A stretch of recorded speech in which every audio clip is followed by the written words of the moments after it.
जन्म से ठीक पहले एक बालक भगवान से कहता है, प्रभु आप मुझे नया जन्म मत दीजिए। मुझे पता है पृथ्वी पर बहुत बुरे लोग रहते हैं।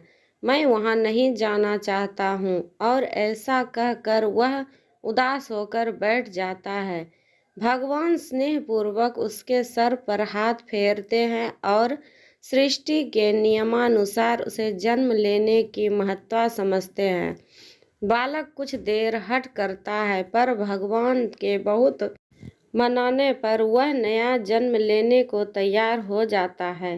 ठीक है प्रभु, अगर आपको यही इच्छा है कि मैं मृत लोक में जाऊं तो वही सही, पर जाने से पहले आपको मुझे एक वचन देना होगा।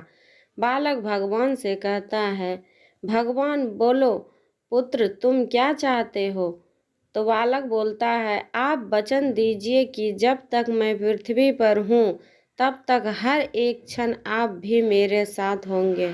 भगवान बोलता है, अवश्य ऐसा ही होगा बालक, पर पृथ्वी पर तो आप अदृश्य हो जाते हैं। भला मैं कैसे जानूंगा कि आप मेरे साथ हैं कि नहीं? भगवान, जब भी तुम आंखें बंद करोगे तो मुझे तुम्हें दो जोड़ी पैरों के चिन्ह दिखाएंगे। उन्हें देखकर समझ जाना कि मैं तुम्हारे साथ हूँ। फिर कुछ ही क्षणों में बालक का जन्म हो जाता है। जन्म के बाद वह सांसारिक बातों में पढ़कर भगवान से हुए वार्तालाप को भूल जाता है। पर मरते समय उसे इस बात की याद आती है तो वह भगवान के वचन की पुष्टि करना चाहता है। वह आंखें बंद कर अपना जीवन याद करने लगता है।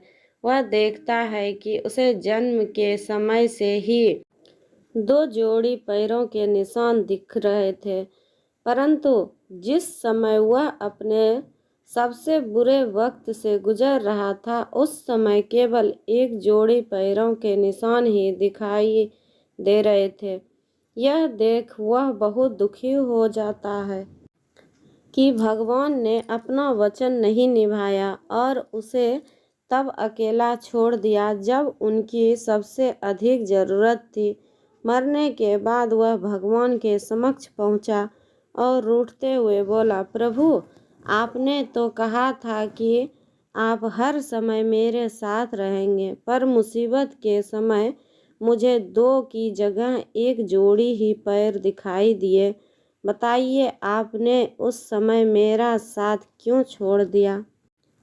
भगवान मुस्कुराए और बोले, पुत्र जब तुम घोर विपत्ति से गुजर रहे थे तब मेरा हृदय द्रवित हो उठा और मैंने तुम्हें अपने गोद में उठा लिया। इसलिए उस समय तुम्हें सिर्फ मेरे पैरों के चिन्ह दिखाई पड़ रहे थे। दोस्तों, बहुत बार हमारे जीवन में बुरा वक्त आता है। कई बार लगता है कि हमारे साथ बहुत बुरा हो रहा है, पर जब बाद में हम पीछे मुड़कर देखते हैं तो पाते हैं कि हमने जितना सोचा था उतना बुरा नहीं हुआ, क्योंकि शायद यही वो समय होता है जब ईश्वर हम पर सबसे ज़्यादा कृपा करता है। अनजाने में हम सोचते हैं कि वो हमारा साथ नहीं दे रहा, पर हकीकत में वो हमें अपनी गोद में उठाए होता है।